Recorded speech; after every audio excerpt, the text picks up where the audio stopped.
Hello, my name is James Arroyo, and welcome to Chapter 15, Delivering Presentations. Sometimes it is not about what we say, but how we say it. And that is why delivering presentations effectively is so incredibly important. Because in a channel discrepancy, meaning the verbal communication and the nonverbal communication, the message of each does not match, we believe the nonverbal communication. So when we verbally state that I am confident in this, I know what I'm talking about, but my nonverbal communication says something different, then the nonverbal is believed over the verbal. So there are some things to keep in mind with delivering presentations, and these are the three things we're going to go over today. First, what are some of the challenges making it difficult for us to communicate confidence with our nonverbal communication? What are some ways to communicate confidence with our nonverbal communication? And then lastly, how to use presentation aids to help us improve the quality of our message. So let's dive right in. First, the big challenge to all public speaking is speech anxiety. But speech anxiety can also be transferred to communication apprehension, which is the individual level of fear or anxiety associated with either real or anticipated communication with another person or persons. And this can go outside of public speaking. So there can be situations where we feel communication apprehension. Some common ones are conflict, meeting a new person, or even an interview scenario. And because of this, some of the things that we're going to learn of how to overcome speech anxiety will help us overcome communication apprehension in a wide array of situations.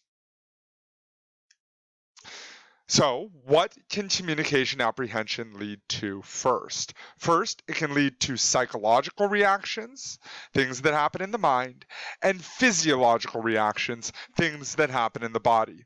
And by understanding both, we will be better able to adapt to both. So we start with psychological reactions. And some of the biggest of them all is procrastination. We don't usually like to do we don't usually like to start with the hardest thing or the thing that we are most fearful of. But what ends up happening if we procrastinate with these situations, what happens when we do not engage with things we're fearful of? Those fears can only get worse. So we want to be sure that we are engaging with these situations and not procrastinating with them. We also have negative self-talk, and this is things that we say about ourselves that is incredibly negative. In other words, instead of saying, I can do this, I can do it. I've been practicing. I know what I'm talking about. I'm ready to go. Instead, it would be quite the opposite. I'm not ready. I can't believe that I didn't give myself more time to prepare. I'm going to be horrible at this.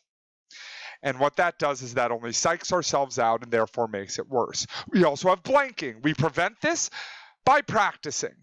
Then we have adrenaline, and adrenaline can lead to a fight or flight reaction, and this is something that is uncontrollable.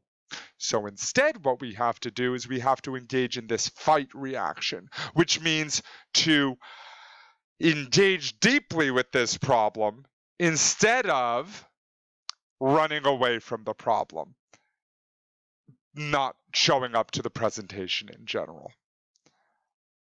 Then some other ones are some reasons why we experience communication apprehension is because of a lack of speaking experience, a prior negative experience, both of which can be compensated for by better experiences and by gaining more experience with public speaking. Also, we have low self-esteem, and this can develop due to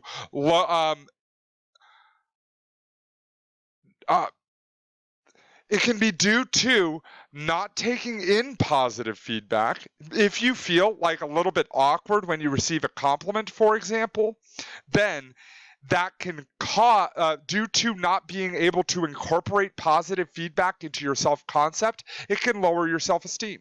Another way is if we have outdated experience, which therefore, outdated negative experience that may not be reflective of us anymore, or believing information from false sources, and possibly even unreasonable social comparison, comparing ourselves to great speakers who, after a while and practice, got to where they were, whereas we may be starting out at a basic level. Then we have a self-fulfilling prophecy. And this is one of the big reasons for this. Because if we have a negative attitude towards public speaking, then this can lead to behavior. Maybe I may not practice. I may think of things like, well, why am I going to practice if I'm going to fail anyway? Instead, I'm just going to do the best I can, I guess, without really preparing, and make that time for other classes. And then that leads to an outcome, a not so good of an outcome, which therefore reinforces my initial attitude that I'm not good at public speaking.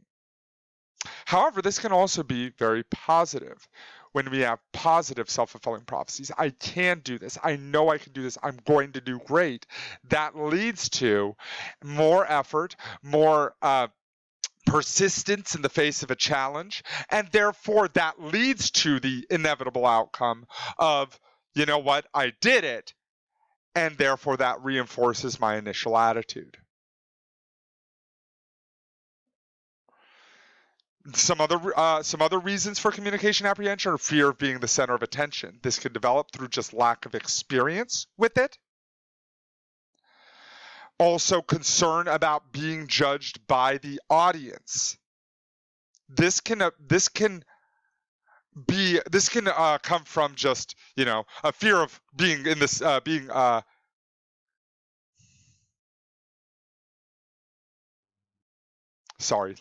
letting the captioning come back. Anyway, concern about being judged by the audience. No one brings tomatoes. No one wants to see you fail. So, of course, this isn't something that is rational. Also, feeling subordinate, feeling less than the person can make someone feel like I don't have anything to say, but this can end up becoming this self-fulfilling prophecy, where if I feel like my voice doesn't matter, then I would then not share my voice, and therefore my voice didn't really matter. And we have an excessive self-focus that we are focused so much on our behavior that we're so worried that we are not able to think about anything else. We also have high stakes, and we tend to inflate the stakes of public speaking situations like this, because it is not that I either succeed or I fail. It's I succeed and fail all in the process of improvement. And I'm feeling different than the audience. Perceived differences in sex, class, and interest can lead to some anxiety.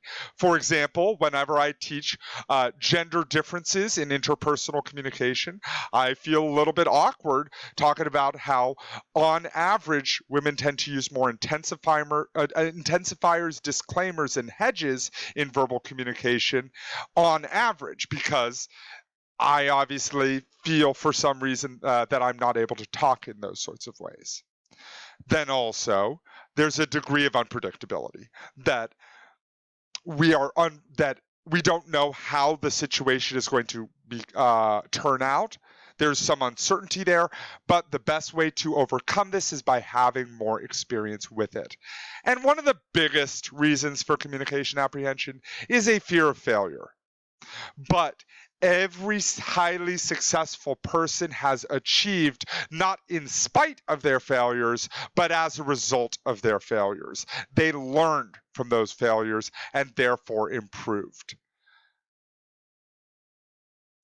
Now we move on to physiological reactions. And this is racing heartbeat, sweating, nausea, difficulty breathing, dry mouth, switching, shaking, twitching, wringing of hands, nervous laugh, chest pain, fainting, verbal fillers, palms are sweaty, knees weak, arms are heavy, vomit on the sweater already, mom spaghetti.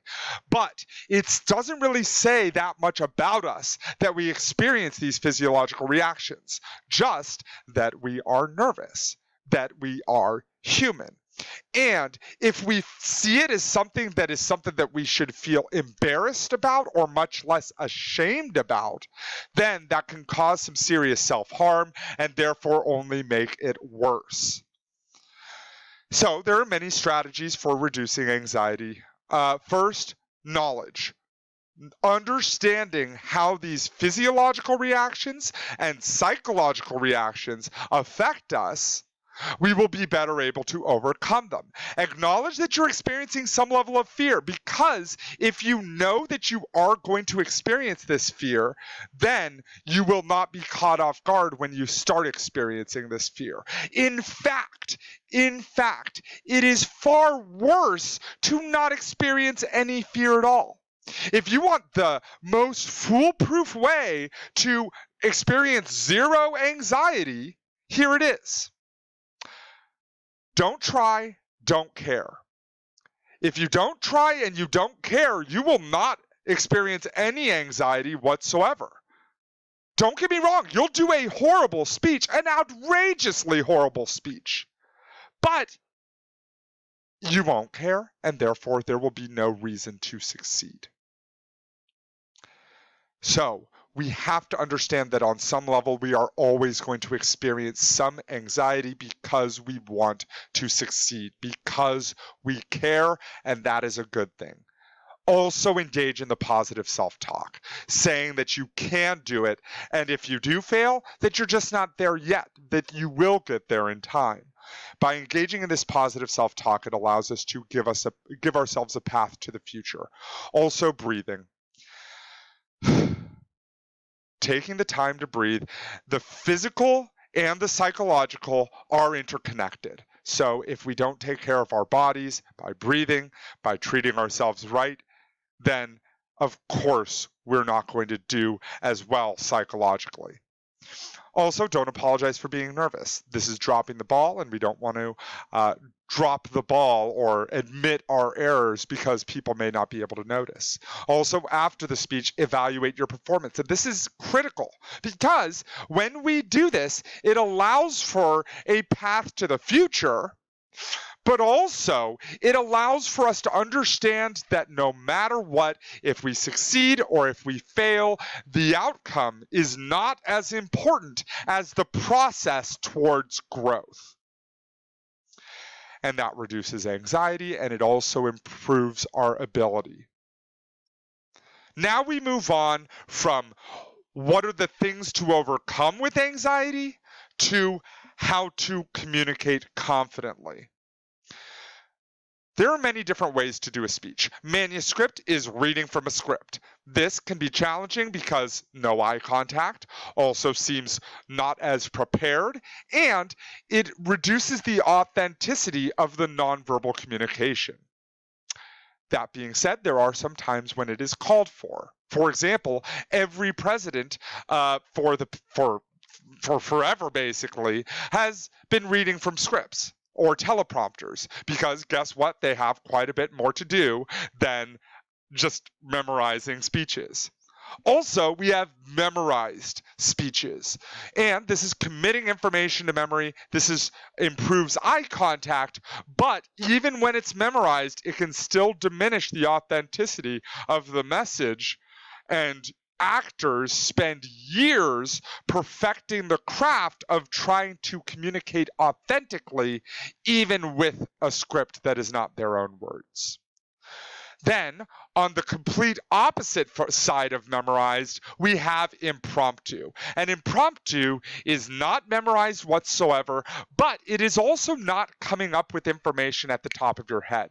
It is instead organized and structured and still has support, but it is developed authentically and spontaneously. but it is still organized and supported in specific ways. And then between impromptu and memorized, if these are both the poles, then extemporaneous is smack dab in the middle, and that is what we are going to attempt. It is referring to an outline, memorizing the main points of your outline because you've done a lot of research and you know this information now. So you just need a outline to reference to, but the words that you say are entirely impromptu. This improves the authenticity because you are developing the words as if you would normally, like authentic communication, but still having things memorized so that you are giving the best quality information. Now we talk about how to communicate. Now that we've talked about the different types of delivery, now we move on to voice. The name of the game for voice is Be Like Goldilocks. Not too hot, not too cold, just right. But we also want vocal variety, where we find areas to vary our delivery regarding our voice. So, for example, pitch. High, you can have high pitch or you can have low pitch. And you want to gravitate toward the middle, but find areas to increase the pitch and then times to bring it all the way down. Also, we have rate, speaking very fast, speaking very slow. We want to gravitate towards the middle, but find areas for each. Same thing with volume. Sometimes we want to be loud, sometimes we want to be quiet, but we have to find some spot in the middle to gravitate towards. For these three, vocal variety is incredibly important because it engages the audience. Think to your favorite YouTuber. What are some of our YouTube personality? Pitch, rate, and volume, you will end up noticing that they use a wide range of all three of these to improve the engagement of their voice. We also have pronunciation. We want to be sure that we're pronouncing words correctly and that we are articulating our words. This means using our articulators, the lips, the teeth, and the tip of the tongue. All of which, if we use effectively, we will never be misunderstood. But that being said, it is challenging, and we have to be sure that we are opening our mouths so that the sound can come out. Next, we move on to delivering your speech. More with the voice. We have filled pauses. We want to be sure that we are having pauses because pauses give the speaker power. Whenever there's a pause, it creates tension. And the next thing you say releases the tension. It can be very powerful with creating dramatic effect. But that being said, if we already feel tense, then of course we're going to end up having a hard time having that pause and adding more tension because the biggest thing we want to do is release that tension. So we use things like like, so. We also want inflection, and inflection is putting emphasis on particular words to obtain clarity and meaning. This is like using the highlighter in your notes. We also have body language. Appearance matters. It is the first impression that a lot of people will receive of someone. Approach the podium with confidence. The clothes you wear communicate something. And then also, these first impressions will affect ethos. And this first impression is important because all other future impressions of the speaker may be based on this very first impression. We also have posture. Don't shift from foot to foot. In an online setting, this means swaying or slouching or things like that. Instead, we have to stand tall, head up, and even smile. It warms up the quality of your voice, so when appropriate, might be the good thing to do. Also, we have gestures. We want to keep them controlled and deliberate, not super big and crazy. And they can also help assist keeping pace in the speech because we tend to move with our gestures. So with that, if we do have repetitive rate, it might be a good idea to try to add in more gestures to break up some of this idiosyncratic behavior. We also have platform movement. This is moving around the stage, not as impactful in an online scenario, but if it is purposeful and consistent with the message, then it can be incredibly effective. Also, when you should reduce barriers to the audience seeing you. It can also be used to reinforce verbal transitions, but be sure that you are avoiding random pacing, because random pacing is purposeless and we want our body language to be purposeful. We also have eye contact. Eye contact makes you appear more believable, appear relaxed, and prepared. Also, it is a key way for us to create connection with our audience. In the most fundamental way possible, eye contact is how we connect with people. So make eye contact before you even speak. Make eye contact with all parts of the room, and make person-to-person eye contact. There's a lot of misinformation going on around eye contact. Looking above the speakers' heads, it makes it look like you're just looking out into space. In the same way, looking at one person may be too intense for someone to handle. And make one person feel very much uncomfortable. So instead, what we do is we look to one person for one idea, then another person for another idea, then another person for another idea. This has the benefit of finding the balance, that we are addressing all parts of the audience, but still maintaining the personal touch of a personal connection with one person in the audience, then another person in the audience. Then what also helps is that it's not so much about talking to the whole audience, it's about addressing this one person, and then this other person, etc., etc. Facial expressions also matter. We have to just be sure that they fit the mood. When it's a happy occasion, we smile. When it is a sad occasion, we don't smile. Now we move from some of the challenges to confidence to and we've now just talked about how to communicate confidence. Now we're going to be addressing some ways to use extra presentation technology to improve our delivery. With visual aids, which are also called visual support, they allow us to communicate ideas much more clearly than we would be able to just through our voice and our body language. Visual support is images used in visual representations, which might include photographs, artwork, or drawings.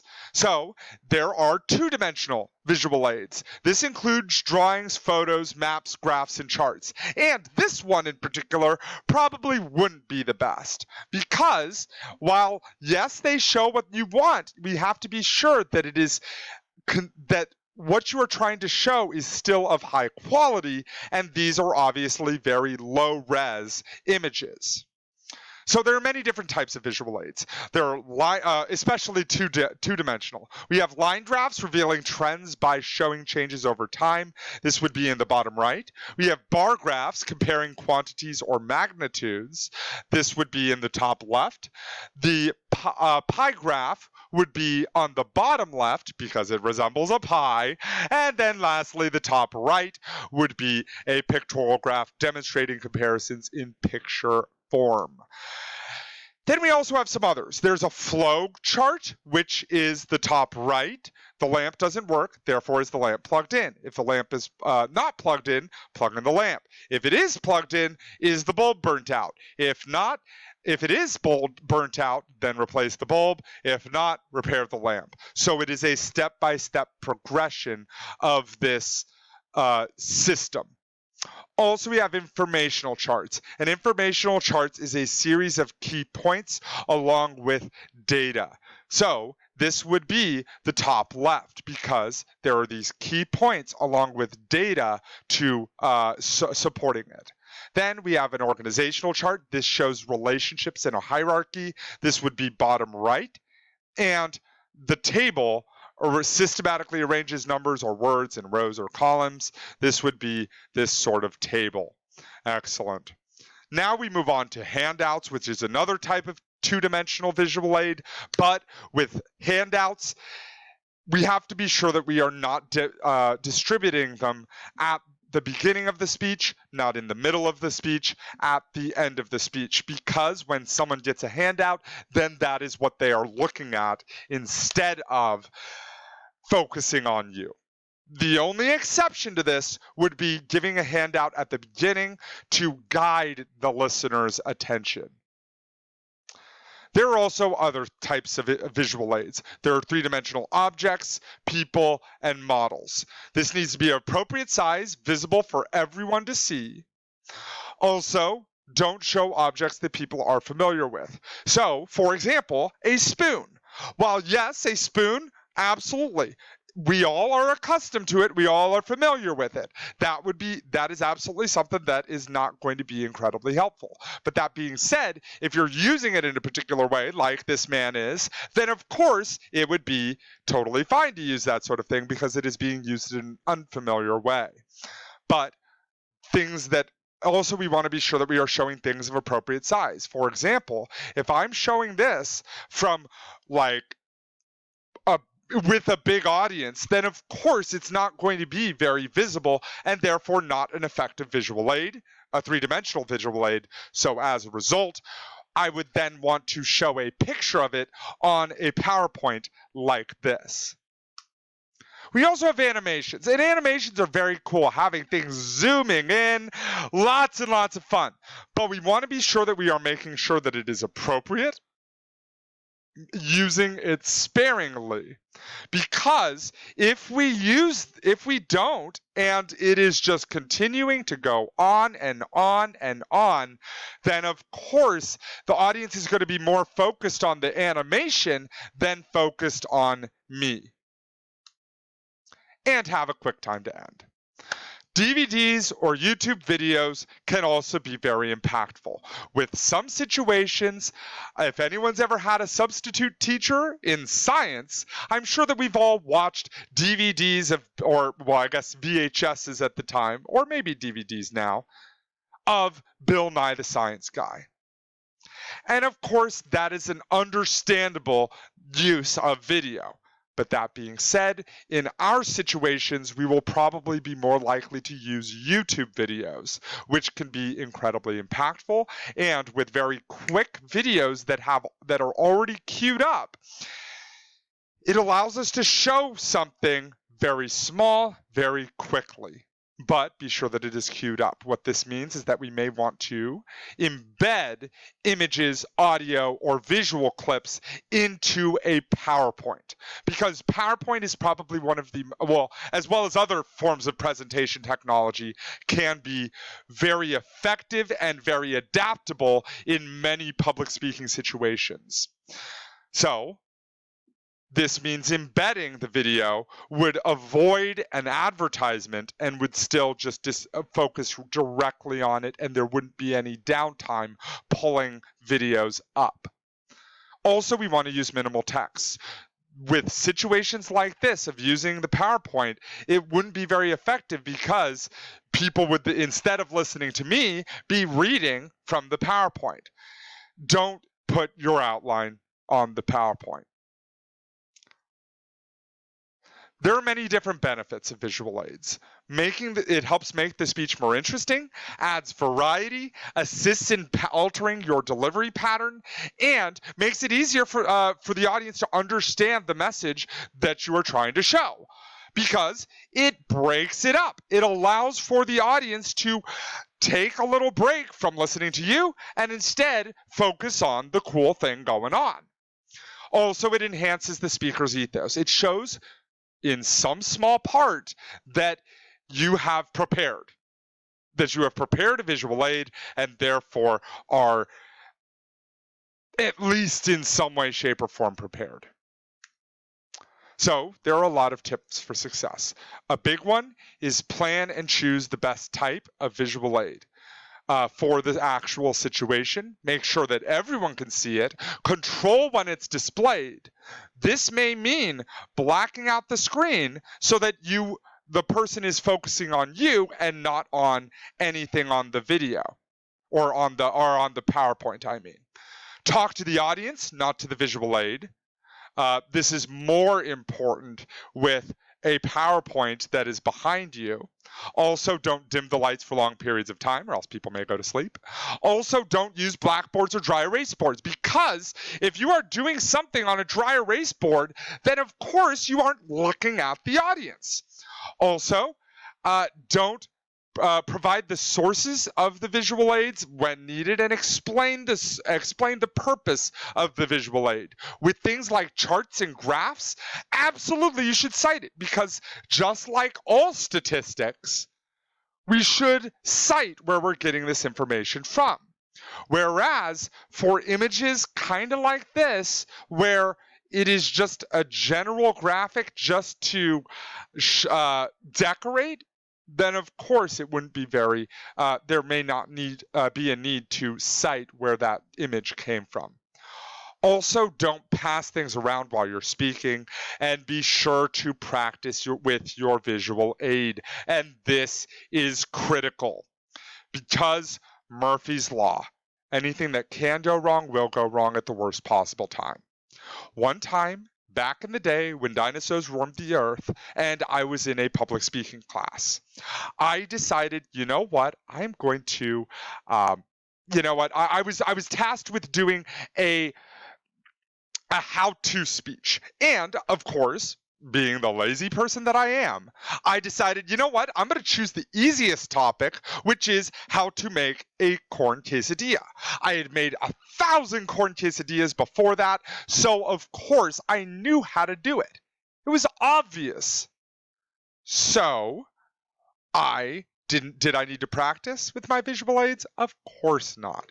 So I brought all the stuff in and I was ready to go. So here's how you make a corn quesadilla. First, you take 2 corn tortillas and you dip them in water. The reason why is because the key to a good corn quesadilla is moisture. So while those are sitting in water, you turn on the stove and you start letting it heat, a skillet heat. If you flick water on the skillet and it evaporates immediately, you know that it's ready to cook. You throw the 2 tortillas onto the skillet and you start flipping. You know when the heat has gone all the way through the corn tortilla, when there is steam rising from the center of the corn tortilla. At that point, it is time for cheese. I recommend grating cheese because, again, improves the moisture, but store-bought cheese can also be very useful and very easy to use. So you put cheese on one of the tortillas, you put the other tortilla on top, and then you wait for the cheese to melt.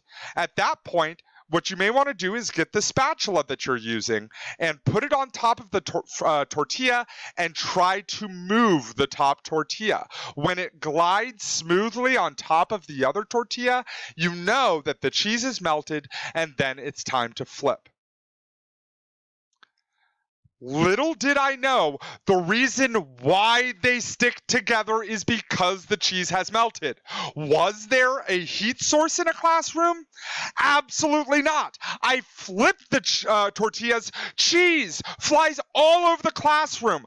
I'm stunned. The teacher is furious. The other students are busting a gut laughing. And I'm like stunned. I'm like, and the teacher's like, just, you know what? Just go ahead and continue. And I'm like, and that's how you make a corn quesadilla.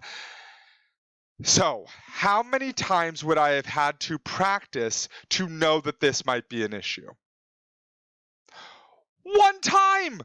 If I had just practiced one time, I would have avoided that issue completely, and therefore I would have been successful in this public speaking situation.